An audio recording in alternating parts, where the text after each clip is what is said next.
बिस्मिल्लाहिर्रहमानिर्रहीम अस्सलाम वालेकुम। तो कैसे हैं व्यूवर्स, मैं उम्मीद करती हूँ आप सब लोग ठीक होंगे। तो अल्हम्दुलिल्लाह मैं भी बिल्कुल ठीक हूँ। तो जी आज मैं आपके लिए एक बहुत ही स्पेशल डेरा इस्माइल खान की मशहूर रेसिपी लेकर आई हूँ जिसका नाम है सोबत। तो डेरा इस्माइल खान में तो इसको पेंडा कहते हैं और पंजाब में हम इसको सोबत का नाम देते हैं। तो रेस्टोरेंट में और ढाबा में तो इस रेसिपी को फार्मी मुर्गी से भी तैयार कर लेते हैं, लेकिन ओरिजिनल जो इसकी रेसिपी है वो देसी मुर्गी या देसी मुर्ग से ही बनती है। तो आइए देखते हैं कि इसको बनाने के लिए हमें किन किन चीज़ों की ज़रूरत है और ये मज़ेदार सी रेसिपी कैसे बनकर रेडी होगी। तो आइए बिस्मिल्लाह करते हैं, बनाना शुरू करते हैं। तो अगर ये मज़ेदार रेसिपी आपको अच्छी लगी तो मेरे चैनल को लाइक शेयर और सब्सक्राइब करना आपने भूलना नहीं है। तो सबसे पहले मैंने फ्लेम कर लिया, आन तो ऊपर रख लिया मैंने एक बड़ी सी कढ़ाई। तो इसमें मैं ऑलिव ऑयल शामिल कर रही हूँ। ये आधा कप मैंने ऑलिव ऑयल का शामिल किया है। तो ऑयल गर्म हो गया है तो अब इसमें दो ये मेरे पास प्याज थे जिसको मैंने मोटा मोटा रफली से काट के तो डाल लिया है। और ये 4-5 जवे लहसुन के हैं और 2 इंच का टुकड़ा जो है वो अदरक का है। तो अदरक को भी मैंने मोटा मोटा काट कर लिया है, ये भी शामिल कर देते हैं। तो अब हम इन सारी चीज़ों को फ्राई कर लेते हैं। फ्राई हमने इतना करना है कि ये सॉफ्ट हो जाए, क्योंकि हमने बाद में इसको ग्राइंड करना है। इसीलिए मैंने सारी चीज़ें जो है वो मोटी मोटी काट के डाली हैं। तो जी ये सॉफ्ट हो गए हैं। तो अब ये 3 बड़े साइज़ के मेरे पास टमाटर थे जिसका छिलका उतार के तो इसको भी मैंने मोटा मोटा काट कर लिया है, ये भी शामिल कर देते हैं। और ये 3 सब्ज़ मिर्चें हैं तो इसको भी मैंने इस तरह से रफली सा काट कर लिया है।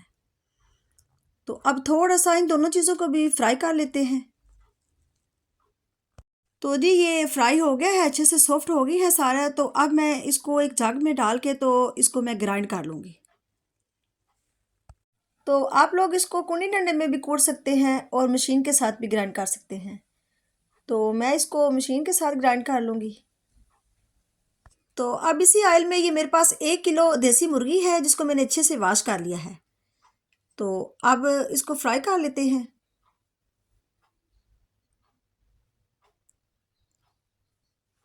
तो ऑयल इसमें मुझे थोड़ा कम लग रहा है तो 3 से 4 टेबलस्पून मैं इसमें और डाल लूँगी।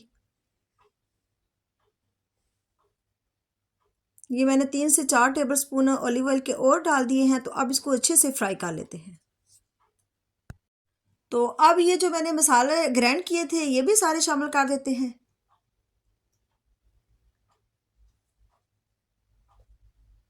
तो अब चिकन को मसाले के साथ अच्छे से हम भून लेंगे। चिकन को भूनना आपने अच्छे से है, भूनने में कंप्रोमाइज़ आपने बिल्कुल भी नहीं करना है।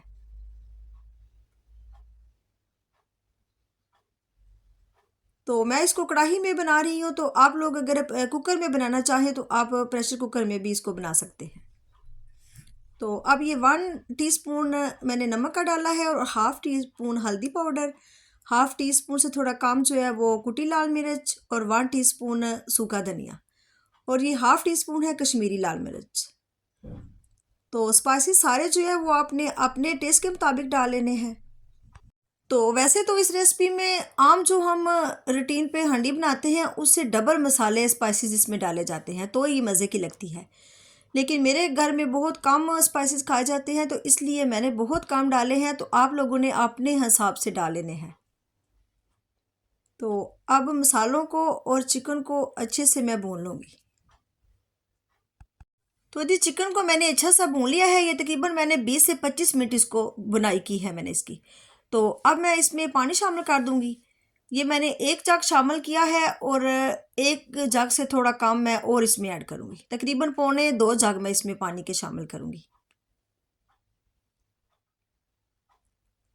ये मैंने पौने 2 जग पानी शामिल कर दिए हैं। तो अब इसको अच्छा सा मिक्स करके तो इसको मैं कवर लगा दूंगी तकरीबन 20 से 25 minute medium to low flame पर,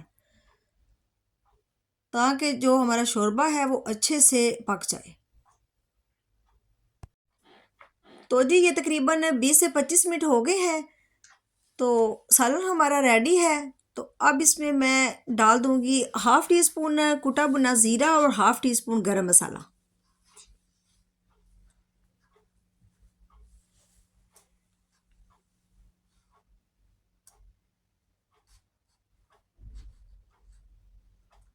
अब इसको मिक्स कर लेते हैं।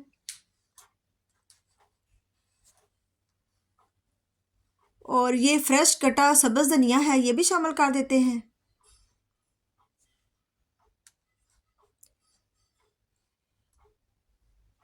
तो अब हम इसको करते हैं साइड पे और साथ में हम रोटियां तैयार कर लेते हैं। तो जी मैंने फ्लेम के ऊपर तवा रख लिया है, तो अब साथ रोटियां भी बना लेते हैं।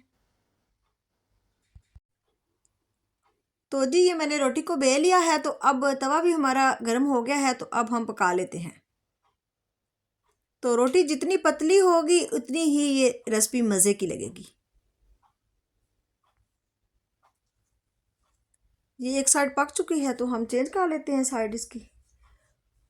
और ये रोटी वाले रुमाल के साथ हल्का हल्का हम इसको प्रेस करके तो अच्छे से हम रोटी को पका लेंगे।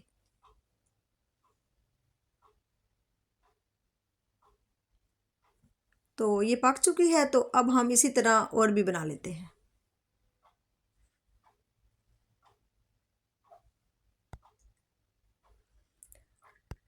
तो जी माशाल्लाह ये सालन भी हमारा रेडी है और रोटियां भी हमारी यहाँ गर्मा गर्म रेडी है माशाल्लाह। तो अब मैं आपको बनाकर दिखाती हूँ कि इसको सर्व कैसे करना है। तो ये मैंने साथ में रायता और सैलड भी बना लिया है। तो सैलड आपने इस रेसिपी के साथ ज़रूर बनाना है, ये बहुत मज़े का लगता है। तो सैलड में सिंपल मैंने खीरा, टमाटर, प्याज और बंद गोभी और दही और हल्का सा नमक डाला है। और ये साथ में सैलड बना लिया है जिसमें गाजर है, खीरा है, टमाटर है और लेमन है। तो अब रोटी के इस तरह से छोटे छोटे हम टुकड़े कर लेंगे, ये इस तरह से। तो जी ये मैं 2 रोटियों की प्लेट आपको बनाकर दिखा रही हूँ। ये मैंने रोटियों को छोटे छोटे टुकड़े कर ली हैं। तो ऊपर इस तरह से पहले शोरबा डाल लेंगे।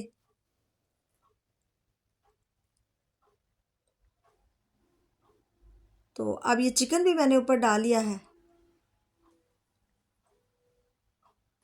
शोरबा जो है वो आपने काफ़ी सारा डालना है ताकि जो रोटी है हमारी वो डिप हो जाए इसमें। तो ये रोटी इतनी नरम हो जाती है शोरबे में कि इसको चबाने की बिल्कुल ज़रूरत ही नहीं पड़ती। ये मुंह में जाते ही ऐसे घुल जाती है, ये इतनी माशाल्लाह सॉफ्ट हो जाती है। ये देखें माशाल्लाह, ये कितने मज़े की ये रेसिपी बनकर रेडी हुई है। तो सर्दियों में खासकर ये बहुत ही मज़े की लगती है। तो आप लोगों ने एक बार ट्राई तो ज़रूर करना है। तो आप एक बार बनाकर खा लेंगे ना तो यकीन जानिए आप बार बार बनाएंगे। तो साथ में आपने ये वाला रायता ज़रूर बनाना है, ये बहुत मज़े का लगता है। तो अगर आज की ये मेरी रेसिपी सोबत या पेंडा जो भी नाम आप दे लें अच्छी लगी हो तो ट्राई ज़रूर करना और मेरे चैनल को सब्सक्राइब और लाइक और शेयर भी ज़रूर कीजिएगा। तो अल्लाह ताला बरकत दे हमारे खानों में, आपके खानों में, रिस्क में। तो कल फिर मिलेंगे इंशाल्लाह ताला एक और मज़ेदार सी नई रेसिपी के साथ। तो तब तक के लिए अल्लाह हाफिज़।